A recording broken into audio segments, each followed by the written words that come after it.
got to have a lot of heart. You got to have a lot of soul. You got to have a fat gap. A brother better be strapped.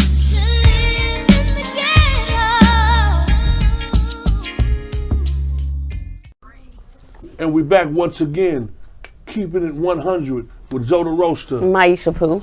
All right, we continuing to have our conversation, which is a very in-depth conversation with the mogul. I just gave this nigga a new name, and I just learned some more shit about him. The mogul. You feel me? Vidal Prevost. We're not calling the nigga white no more. None of that shit though. Prevost with me now, motherfucker. Anyway, now the guy then embarked upon writing a book. You guys don't have it? Go get it. Body Baggers. He uses his name, Vidal Prevost. I was just reading the back of the book, and at first I thought your book, when I heard about your book, was an autobiography. Right. I had no idea, so I had seen nothing on social media. My brother, I'd seen my brother, he wrote a book. So you gotta get Vidal, he wrote a book. Okay. So I'm thinking, Vidal wrote a book about his life. I felt, okay, that'll be interesting. But you wrote a fiction. Exactly. Mm-hmm. That's dope. Mm-hmm. That's dope, because I wrote a book about my life, which is an easy write, really. Right. You know what I'm saying? And I've always thought about writing a book of fiction, you know what I'm saying, based on the truth. Right. You know what I mean? And I know a lot of stories are basically based on the truth. Right. You know what I mean? So what made you want to write a fiction book? Well, this fiction book is about the first African-American Harley-Davidson club in the United States, which runs parallel with the East Bay Dragons. So, I don't know if you know, the Dragons is on 88th and East 14. Mm-hmm. On 87th and East 14, Miss T's Louisiana Playhouse, that's my grandmother. That's my father's mother. We got that building in 1968. And in 1968, when she got that building, the Dragons was a fruit stand. Oh. So, from birth, you know what I mean, they obtained the building a few years after she got her building, and they made that their clubhouse. Straight up. So I've always been around, you know what I mean, the Harley Davidson set, because we was just right down the street. Have you ever been a part of a motorcycle club? No. So far as the Goodfellas, when they started the Goodfellas. That's what I was going to say. I thought you wasn't part of the Goodfellas. No, when we started, it was you know, Hub, basically the block, a few more people, me. Actually, the first two meetings was at Miss T's Louisiana Playhouse. Straight up. And it was about 7 to 8 of us, and we was just trying to come up with bylaws and rules and to put it together. So I was there for like the first 2 meetings, but I realized that I'm not really a motorcycle enthusiast. I like motorcycles temporarily for a minute to ride around, like, cause I've always had a motorcycle in the town. I stayed in the town. So when it was a picnic, Roberts Park, Sunnyside Park, Festival at the Lake, I go get on my bike, go do my Dougie, put him back up, get in the car and go on. But then the bike set I realized was a different beast because they, you know, the bike set was a different beast because they wanted you to. They wanted to know your business. No, not only that, but they wanted you to ride up to like Fresno and well, you had to be part of some shit. Yeah, and I didn't. Yeah. And then on top of that, I just realized that I grew up. I mean, Sobrani Park, where my parents grew up at, was like a more of an esoteric type of community. You know what I mean? Esoteric. You just use all these big ass words. Dictionary, please. And so what I realized was for one, if I'm a part of something and it's 50, 60 people in this brotherhood that I'm not directly really connected to, but we all in the same brotherhood, so we could ride bikes, we could party, we could kick it, we could hang out. But when you call me and tell me that you and your girl having issues and I need a place to stay for about 30 days, could I get your extra room? If I say no, I'm the fake one. Right. For putting myself in the position for that to even happen. Right.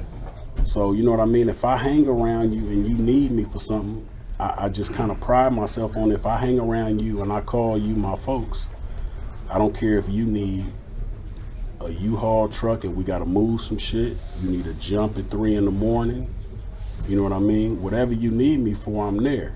So I'm not going to keep that open to anybody to use it at their own will. Right. And hearing that, you make me think, and just hearing everything that you have to say about your life, is that you a deep thinker. Like you analyze the shit. You, like, people react and people respond. Right. The difference is respond is responsibility. Right. React is reactionary. You know what I'm saying? And there's two different results. Well, You know, you basically can dictate what the result is from a response. right. You know what I'm saying? Right. And you don't know what the result might be when you react. True. You feel me? So Well, I'm all about preventative maintenance. yeah, See, that's what I'm saying. Yeah. Yeah. So I feel like if I do preventative maintenance, and then, you know what I mean, just like your car, if you do your oil change every 3,000 miles, you get your tires rotated at the same time. Right. You know what I mean? You change your batteries in the smoke detector when daylight saving time. Yeah. All of these things that you do, you would never hear the beep, beep, Yeah. beep. Chess. Yeah, because you Yeah. do it before it go Thinking wrong. moves ahead. Yeah, because Yeah. prevention is always better than intervention. Yeah. If you could prevent something, if you got an intervention, it means you're too late. That's right. Prevention means it never happens. Yeah, that makes it a more comfortable existence. Right. Yeah, much more comfortable existence. Right. You know what I mean? Right. And that's So- what it's about, like peace and like, you know, like you said, being in the streets. I've been in the streets and all that, but I got to a point where peace was more paramount than profit. Straight up. And once I got peace, I made more profit. When profit wasn't my driving force in life, and peace was my driving force, profit came. Yeah. Straight up. Profit Yeah, you had the necessary recipe. right. Yeah, you know what I mean? And hopefully that listening to your story, that a lot of people can get that education, and that, you know what I'm saying, they can, you paying it forward. Right. You know what I'm saying, with your story. Now, I'm gonna read the book. We got the audio book available as well. So, yeah, because I can read though. I know you. The audio is perfect for those who don't like to Yeah, if read. you take the ride when you're on the Yeah. highway. And so the audio is read by Casual from Hieroglyphics. That's my boy. And he's a smart motherfucker. Exactly. Yeah. Kept it local. The mechanics scored it. Shout out Dontrell. Oh, so they just some music in the motherfucker? Oh, it's music, it's gunshots, it's motorcycles. So where we get that it's on? sirens. Amazon? Yeah, we got it on Audible Yeah. and on iTunes on iBook. You know, I wrote a book too. Fly on the wall. Yes, sir. I haven't read. I need Yeah, Kindle. You can go on my Kindle. Okay. Kindle. I haven't done the audio, but now I will be calling you. You got to check the audio out. You Yeah, can do no, that. I'm gonna check the audio out tonight.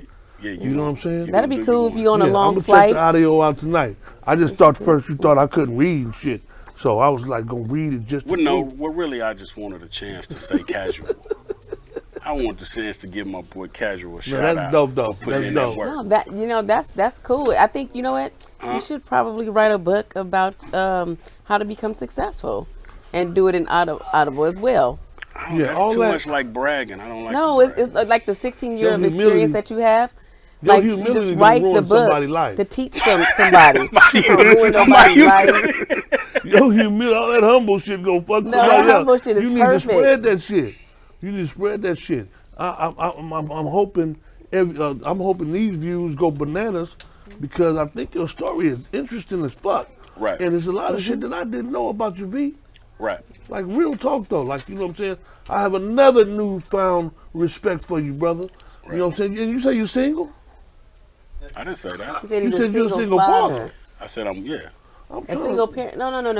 Slow hook your you roll. up. Slow your roll. I'm a He's single taking care of father. his son by himself. Cupid. He's- Cupid! Roll back your boat. Everybody got somebody. Come on, man. You know what I'm Everybody saying? should have somebody. Well, yeah, man. It's great talking to you, man. I think that we were thoroughly educated. You know what I'm talking about in this hour. You know that you chose and came to spend your time with us. I think that it was a hell of an investment. Oh yeah, You know what I'm saying? definitely. A great marketing and everything that goes along with success. But what You know would you what I mean? say is your biggest accomplishment? My biggest accomplishment.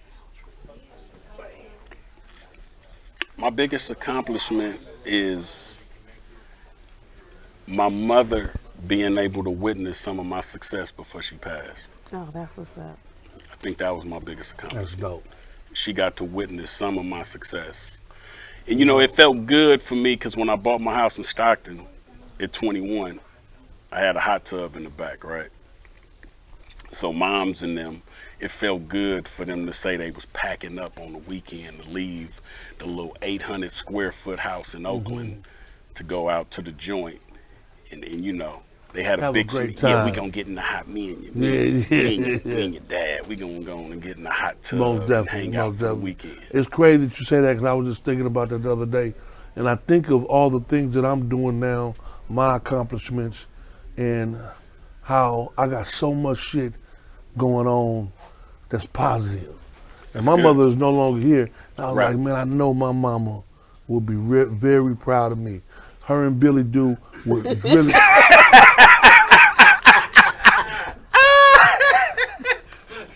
I know my mama will be proud of me though. You know, my mama, she was a hell of a person. She understands my humor.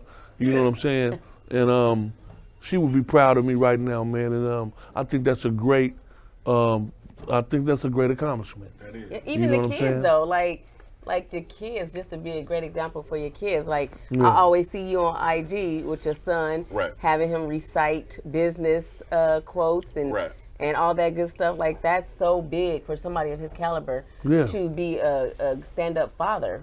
Yeah, know- he's a little sharp guy, man, and I'm just trying to expose him to everything. That everything was I can. exposed to you. Yeah, and more. Yeah. More. It More, wasn't, yeah. you know what I mean? Like my son is a dual citizen. He's a citizen of the United States and Brazil. Whoa. So, you know what I mean? And he's only 12 years old. So, you know what I mean? I'm just trying to expose him to a bunch of things that he got at his fingertips, but he just needs the information. The information that we didn't have coming up. If we would have had the information, we could have did a lot of shit. Yeah. But it was just they hold the information from us. You Most know what I mean? definitely. So in my street tenure, I caught a case. And what kind of put me on the right track was Judge Horace Wheatley. Judge Horace Yeah. Wheatley, when I got busted, he told me that he put me on drug diversion. So drug diversion was a program for first-time offenders. And it was a program that everybody else who was in the program didn't graduate from high school. I graduated from Eastside High. It was a continuation school, but I still was able to graduate technically. So I told him, he sent everybody else in there to Adult Day, when Adult Day was across from Right. Taco Bell. Me, he told me because I had a diploma, he said I had to go register into Peralta College. And I got to maintain 15 credits, which equal 3 classes. and I had to maintain a B average. Yeah. And every 2 or 3 months, we would have to go back to the courthouse with a progress report from the teachers.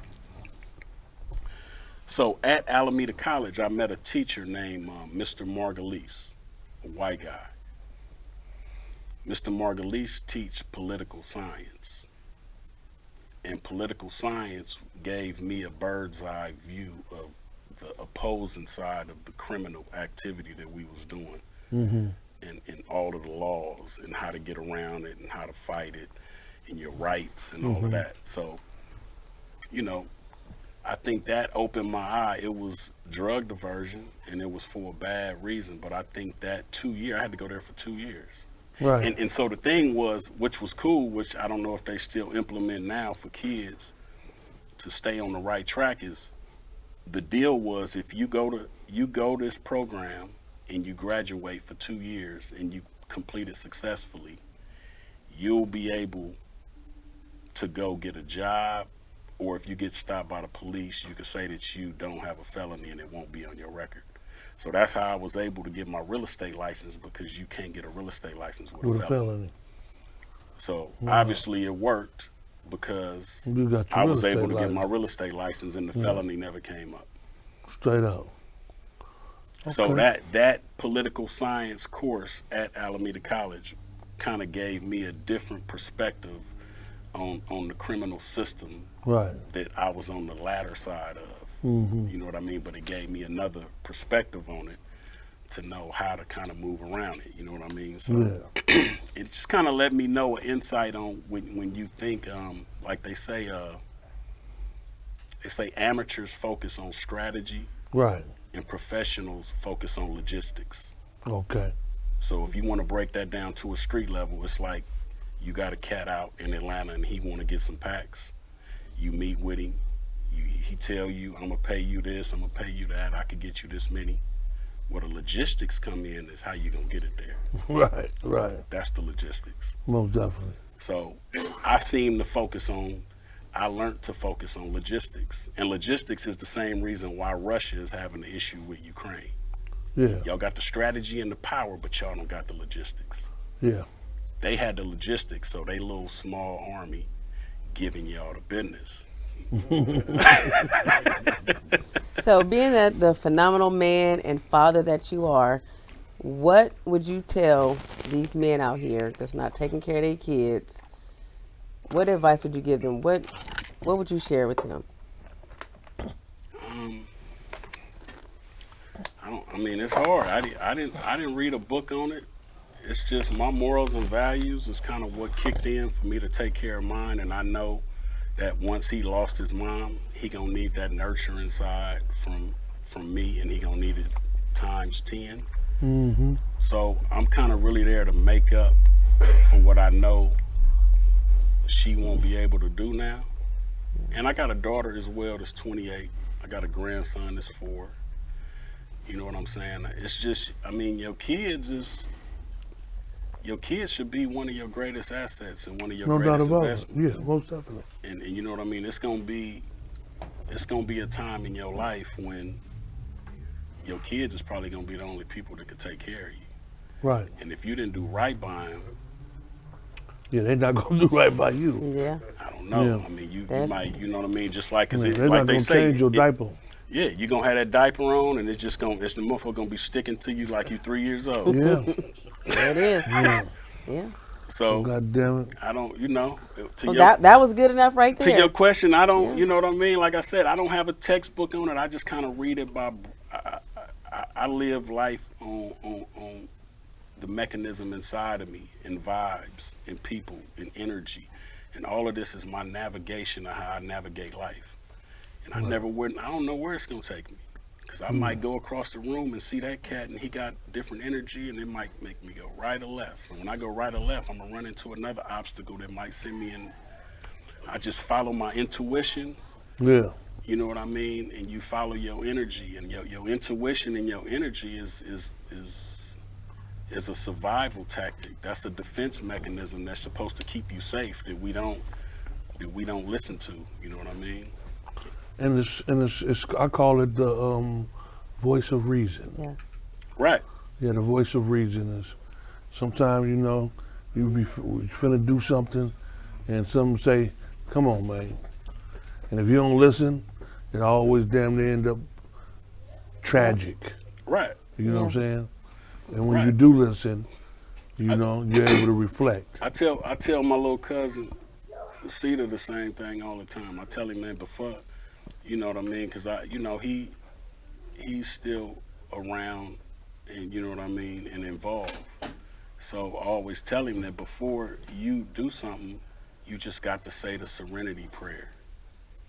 If you say that serenity prayer, it'll give you some clarity on whatever you're going to do if you listen to it.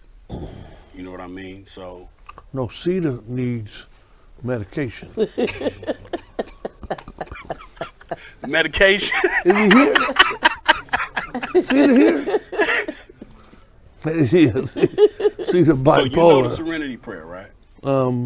About the serenity prayer when you God grant me the serenity to accept the things I cannot change. Yeah. The courage to change the things I can, and the wisdom to know the difference. Right. Those are powerful. So if you say that before you bust a move and you really listen to it, it should give you some clarity.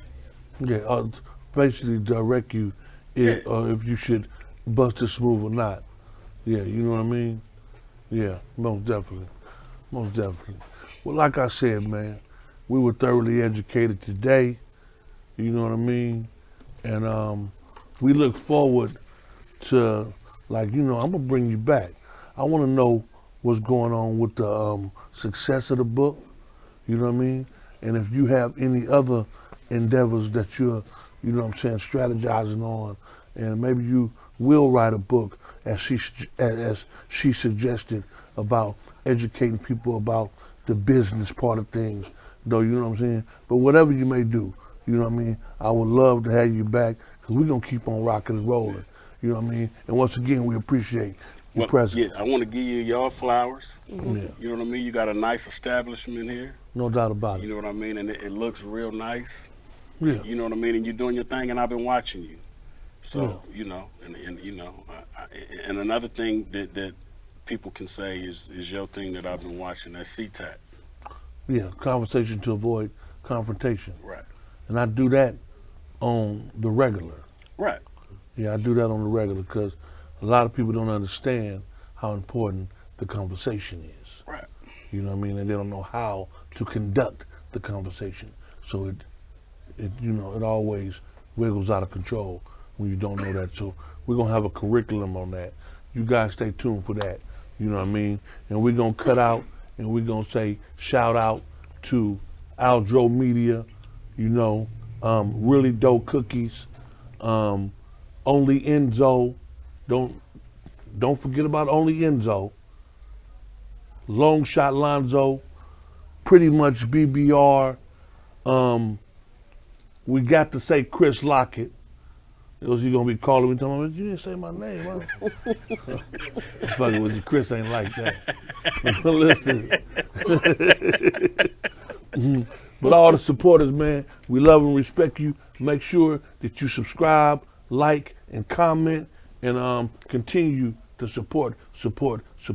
Not only us, but support your loved ones. Yeah. All right? And we out. Oh, where's your social media? How can they find you? I'm Vidal_Prevost. And where can I get the book at again one more time? Amazon.com. And that's Body Baggers, the Brotherhood. It's available on Amazon.com, Audible, iBook, and hardback. Dope. And once again, we're out. Salute. Yeehaw! What's up, boy? I didn't even know you was So here. we have to do our drop. You chicken back there?